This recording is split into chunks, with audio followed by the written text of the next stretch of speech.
Hello दोस्तों, आज भारत के इतिहास के लिए एक बहुत ही बड़ा दिन है। जिस समझौते का इंतजार पिछले 20 सालों से हो रहा था, वो आखिरकार मुकम्मल हो गया है। प्राइम मिनिस्टर नरेंद्र मोदी और यूरोपियन यूनियन के नेताओं ने India EU free trade agreement यानी कि FTA पर अपनी मोहर लगा दी है। इस डील को मदर ऑफ ऑल डील्स इसलिए कहा जा रहा है क्योंकि ये दुनिया की दो सबसे बड़ी डेमोक्रेटिक पावर्स को एक साथ ला रहा है।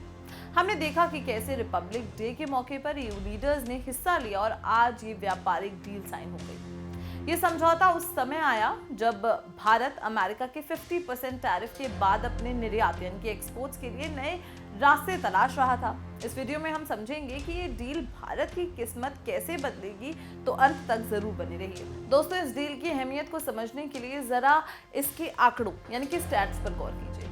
भारत और यूरोपियन यूनियन मिलकर दुनिया की दूसरी और चौथी सबसे बड़ी इकोनॉमीज हैं। ये दोनों पक्ष पूरी दुनिया की GDP का लगभग 25% हिस्सा संभालते हैं और ग्लोबल ट्रेड का करीब 1/3 हिस्सा इन्हीं के पास है। साल 2024-25 में भारत और EU के बीच गुड्स और सर्विसेज का टोटल ट्रेड करीब 18.7 लाख करोड़ रुपए, लगभग $219 बिलियन तक पहुंच गया था। अब इस नए समझौते के बाद ये ट्रेड फिगर आसमान छूने वाला है। ये डील सिर्फ दो देशों का मिलन नहीं है, बल्कि दो ऐसी इकोनॉमीज का मेल है जो एक दूसरे की पूरक यानी कि कॉम्प्लीमेंट्री हैं। भारत को यूरोप की टेक्नोलॉजी चाहिए और यूरोप को भारत का विशाल बाजार और मैन्युफैक्चरिंग हब। इसलिए ये डील पूरी दुनिया के लिए गेम चेंजर है। व्यापारियों और एक्सपोर्टर्स के लिए सबसे बड़ी खुशखबरी ये है कि FTA के तहत भारत के 99% से ज्यादा निर्यात यानी कि ट्रेड वैल्यू के हिसाब से उसको यूरोपियन बाजार में सीधे एंट्री मिल जाएगी। यूरोपियन यूनियन ने अपनी 96.8% टैरिफ लाइंस को खोल दिया है, जबकि भारत ने 92.1% पर सहमति जताई है। इसका सीधा मतलब यह है कि अब इंडियन सामानों पर यूरोप में लगने वाला टैक्स या तो खत्म हो जाएगा या तो बहुत कम हो जाएगा। इससे हमारे प्रोडक्ट्स यूरोप के बाजार में अन्य देशों के मुकाबले काफी सस्ते और कॉम्पिटिटिव हो जाएंगे।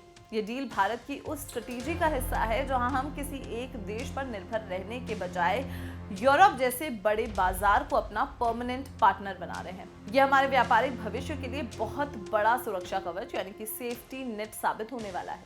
इस समझौते का सबसे ज्यादा फायदा हमारे उन उद्योगों यानी कि इंडस्ट्रीज को होगा जहां सबसे ज्यादा लोग काम करते हैं।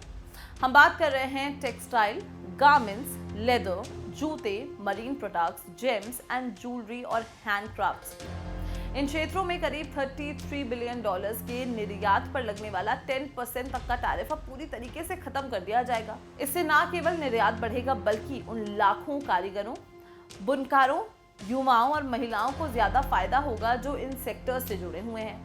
ये डील हमारे MSMEs के लिए ग्लोबल वैल्यू चेन में शामिल होने का एक सुनहरा मौका है। जब भारत के बने हुए कपड़े और जूते यूरोप के शोरूम्स में बिना किसी भारी टैक्स के बिकेंगे, तो भारत की सॉफ्ट पावर और मैन्युफैक्चरिंग क्षमता दोनों का लोहा पूरी तरीके से दुनिया मानेगी। दोस्तों, ये डील बहुत सोच समझकर बनाई गई है ताकि हमारे घरेलू उद्योगों यानी कि हमारी जो डोमेस्टिक इंडस्ट्रीज हैं उन्हें नुकसान न हो। समझौते के तहत भारत EU से आने वाले सामानों पर 10 साल की अवधि यानी कि पीरियड में अपने 93% ट्रेड वैल्यू के टैरिफ को जीरो कर देगा।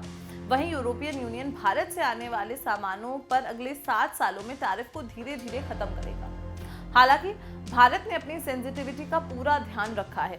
ऑटोमोबाइल, स्टील और एग्रीकल्चर जैसे खास क्षेत्रों यानी कि सेंसिटिव सेक्टर्स को भी अभी इस कैटेगरी से बाहर रखा गया है या उन्हें स्टेप बाय स्टेप जोड़ा जाएगा। ये स्ट्रैटेजी इंश्योर करती है कि हमारे लोकल मैन्युफैक्चरर्स को अपनी टेक्नोलॉजी सुधारने और उसके साथ ही साथ इंटरनेशनल लेवल पर कंपीट करने के लिए पर्याप्त यानी कि इनफ समय मिले। ये मेक इन इंडिया को मजबूत करने की दिशा में एक बहुत ही बड़ा और बैलेंस्ड कदम है। ये डील सिर्फ सामान के बारे में नहीं है बल्कि इंसानों और उनकी स्किल्स के बारे में भी है। समझौते में कॉम्प्रिहेंसिव मोबिलिटी फ्रेमवर्क तैयार किया गया है।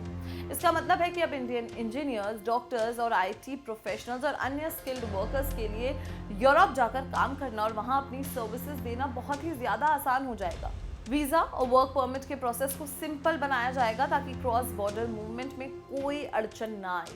इसके साथ ही EU ने इंडियन स्टूडेंट्स के लिए अनकैप्ड मोबिलिटी का वादा किया है, यानी अब ज्यादा से ज्यादा इंडियन स्टूडेंट्स बिना किसी कोटा की चिंता के यूरोप की टॉप यूनिवर्सिटीज में पढ़ाई कर सकेंगे। ये हमारे युवाओं के लिए ग्लोबल करियर बनाने का सबसे बड़ा दरवाजा खुलने जा रहा है। गाड़ियों के शौकीनों के लिए भी एक दिलचस्प खबर है। इस समझौते के तहत ऑटोमोबाइल सेक्टर के लिए कोटा लिंक्ड लिबरलाइजेशन मॉडल अपनाया गया है। इसका मतलब है कि एक तय संख्या यानी कि फिक्स्ड कोटा में यूरोपियन कार मैन्युफैक्चरर्स अपनी प्रीमियम और लग्जरी गाड़ियां भारत में कम ड्यूटी पर ला सकेंगे। इससे न केवल इंडियन कस्टमर्स को एडवांस टेक्नोलॉजी वाली गाड़ियां मिलेंगी, बल्कि भारत में कंपटीशन भी बदलेगा या बढ़ेगा। लेकिन ट्विस्ट ये है कि ये मॉडल यूरोपियन कंपनीज को भारत में ही लोकल प्रोडक्शन करने के लिए इनकरेज करेगा, यानी गाड़ियां बाहर से सिर्फ आएंगी नहीं बल्कि मेक इन इंडिया के तहत यहीं बनेंगी और फ्यूचर में भारत से दूसरे देशों को एक्सपोर्ट भी की जाएंगी। ये इंडियन ऑटो सेक्टर को ग्लोबल ऑटोमोबाइल हब बनाने की दिशा में एक मास्टर स्ट्रोक है। खेती किसानी से जुड़े लोगों के लिए भी इस डील में बहुत कुछ खास है। टी, कॉफी, मसाले, ताजे फल और सब्जियां और प्रोसेस्ड फूड के निर्यात में भारत की कॉम्पिटिटिवनेस काफी बढ़ जाएगी।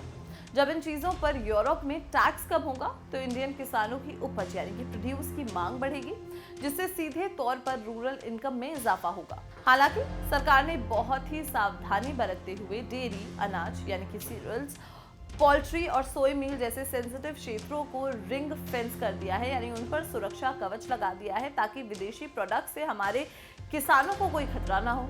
ये बैलेंस ये इंश्योर करता है कि हमारे एग्री एक्सपोर्ट्स को तो पंख मिले ही, लेकिन हमारे घरेलू किसान पूरी तरीके से सुरक्षित रहे। ये समझौता सिर्फ आज के नहीं बल्कि कल की जरूरतों को भी पूरा करता है। इसमें digital commerce, custom process, trade facilitation जैसे मॉडर्न सब्जेक्ट्स को भी शामिल किया गया है। एक बहुत बड़ी जीत ये है कि भारत को ईयू के कार्बन टैक्स CBAM पर फ्लेक्सिबिलिटी मिलेगी, बशर्ते यूरोपियन यूनियन ऐसा ही व्यवहार दूसरे देशों के साथ भी करे। साथ ही भारत ने एक FTA पार्टनर के तौर पर अपने स्टील निर्यात के लिए भी ज्यादा कोटा की मांग की है। ये समझौता दिखाता है कि भारत अब ग्लोबल रूल्स का पालन करने के साथ साथ अपने इंटरेस्ट की रक्षा करने में भी माहिर हो गया है। नई टेक्निक, ग्रीन एनर्जी और डिजिटल ट्रेड के क्षेत्र में ये डील भारत को दुनिया के सबसे एडवांस्ड देशों की कतार यानी कि क्यू में खड़ा कर देगी। तो दोस्तों, सारांश यानी कि समरी ये है कि भारत EU FTA सिर्फ व्यापारिक समझौता नहीं है बल्कि विकसित भारत के सपने को पूरा करने का एक कदम है। इससे नौकरियां पैदा होंगी, इनोवेशन बढ़ेगा और इंडियन कंपनीज को दुनिया का सबसे अमीर बाजार मिलेगा।